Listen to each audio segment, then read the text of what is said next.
Hello guys, कैसे हो आप सब। उम्मीद है कि आप सब अच्छे से होंगे। आज हम एपी का नेक्स्ट लेक्चर पढ़ेंगे और ये लेक्चर होगा जनरल टर्म ऑफ एपी पे। ठीक है।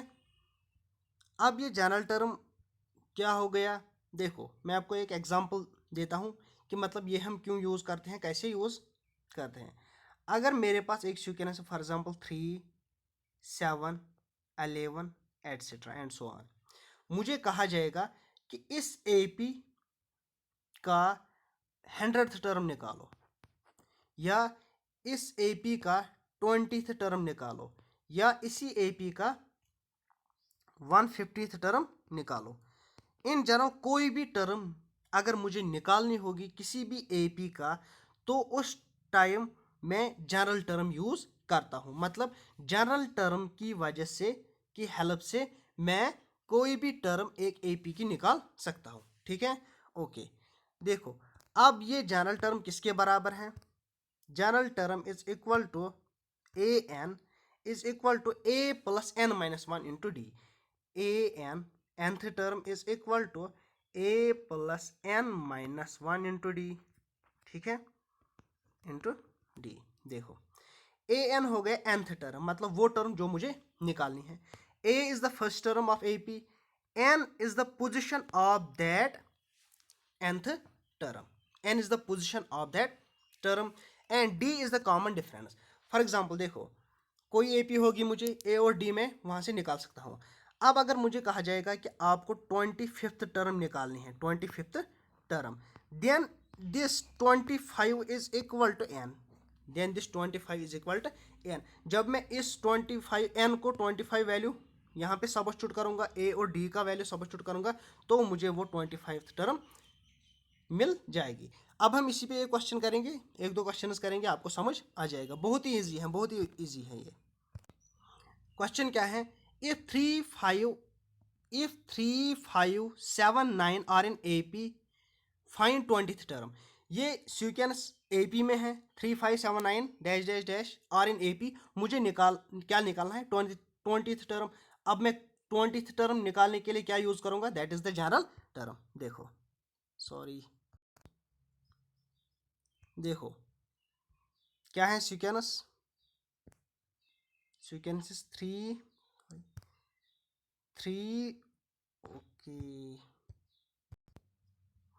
क्या है sequence, that is 3 5 7 9 and so on. मुझे 20th टर्म निकालनी है। This is a first term of A P, here दिया गया है, क्या दिया गया है, दैट इज 3।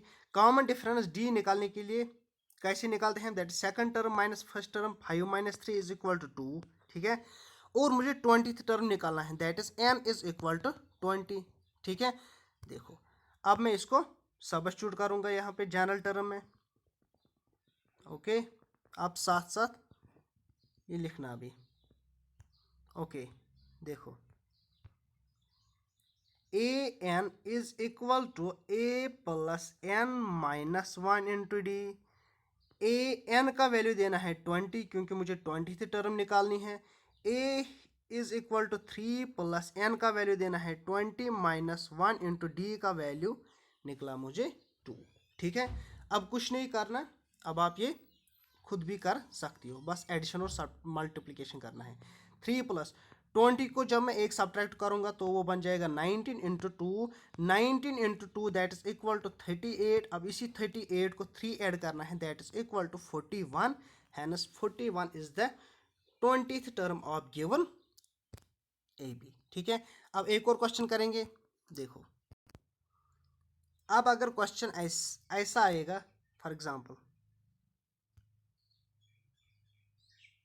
अगर क्वेश्चन ऐसा होगा, for example A P is 9 13 17 21 and so on. ठीक है, अब अगर मुझे कहा जाएगा जनरल टर्म बोलो इसकी, इस एपी की जनरल टर्म बोलो, तब मुझे क्या करना है, जनरल टर्म इसकी इसका निकालने के लिए मुझे एन को एन ही पुट करना है, एन को एन ही पुट करना है। ठीक है, और ए का वैल्यू देना है कि फर्स्ट टर्म क्या है, एंड डी का वैल्यू देना है कॉमन डिफरेंस जो मुझे आएगी।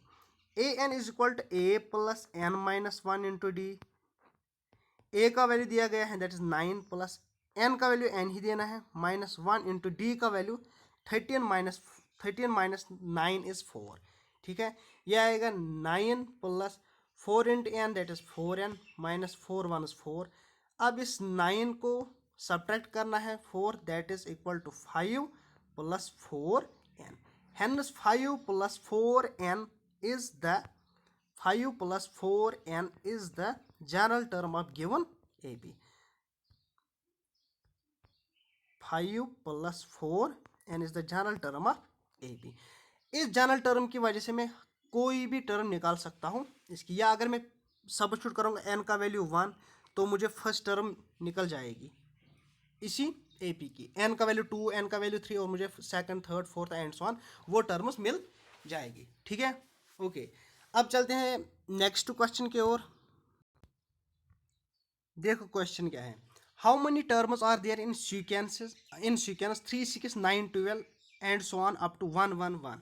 ठीक है, अब क्वेश्चन को थोड़ा इसने चेंज किया है। अब मुझे इस क्वेश्चन में देखो ए भी दी गई है, डी में निकाल सकता हूँ, लेकिन यहाँ पे n नहीं है, मतलब nth टर्म मुझे नहीं निकालना है। यहाँ पे मुझे n निकालना है, यहाँ पे मुझे n नहीं दिया गया है बल्कि मुझे n निकालना है यहाँ पे। ठीक है, और an यहाँ पे दिया गया है 1 1 1। मुझे कहा जा रहा है कि इस क्वेश्चन में कितने टर्म्स आएंगे फ्रॉम 3 to 1 1 1। ठीक है, मतलब मुझे n निकालना है, कुछ नहीं करना, वही फार्मूला यूज करना है nth टर्म और मुझे आंसर मिल जाएगा। देखो ओके, देखो क्वेश्चन क्या है, how many terms are there in the sequence 3 6 9 12 and so on 1 1 1। यहाँ क्वेश्चन चेंज किया गया है, यहाँ मुझे निकालना है n नंबर ऑफ टर्म्स, मुझे यहाँ पे निकालना है। यहाँ पे an दिया गया है, a दिया गया है, d में निकाल सकता हूँ, लेकिन मुझे बोलना है कि कितनी टर्म्स आ सकती हैं, कितनी टर्म्स हैं, कितनी टर्म्स आ रही हैं फ्रॉम 3 to 1 1 1। ठीक है, देखो वही फार्मूला यूज करूंगा मैं, a n is equal to a plus n minus 1 into d. ठीक है, लेकिन यहाँ पे क्या है, देखो ए एन का वैल्यू लेना है यहाँ पे 1 1 1, ए का वैल्यू दिया गया है दैट इज 3 प्लस ये एन मुझे निकालना है यहाँ पे एन माइनस 1 इंटू डी का वैल्यू आएगा 6 माइनस 3 इज इक्वल टू 3। ठीक है, अब इसको मैं यहाँ ले जाऊँगा, ये बन जाएगा 1 1 1 minus 3 is equal to 3 into n minus 1। ठीक है, 1 1 1 minus 3 is equal to 108 is equal to 3 into n minus 1। ठीक है, ओके, इसको इरेज करूँगा मैं। देखो 108 upon 3 is equal to n minus 1। ठीक है, 3 1s are 3 3 3 is 9 3 6s are 18 is equal to 36 is equal to n minus 1। अब मुझे इस n का वैल्यू निकालना है that is 36 plus 1 is equal to n। Hence n is equal to 37। Hence there are 37 terms in the given sequence, in the given sequence। Hence option कौन सी option सही है? Hence option C is correct answer. ठीक है, अब अगर question ऐसा आएगा, होमवर्क है आपके लिए, यही सेम क्वेश्चन। देखो क्वेश्चन क्या है, सीक्वेंस दी गई है for example -1 3 7 11 and so on 95। मुझे कहा जाएगा इस सीक्वेंस में मुझे बोलो कि कितनी टर्म्स आती हैं टोटल में, या ऐसा भी कह सकता हूं मैं which term of sequence, sequence दी गई है ये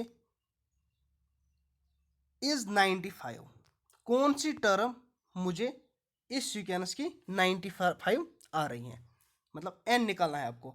ये मुझे आप कमेंट सेक्शन में बोलना। ठीक है, ओके।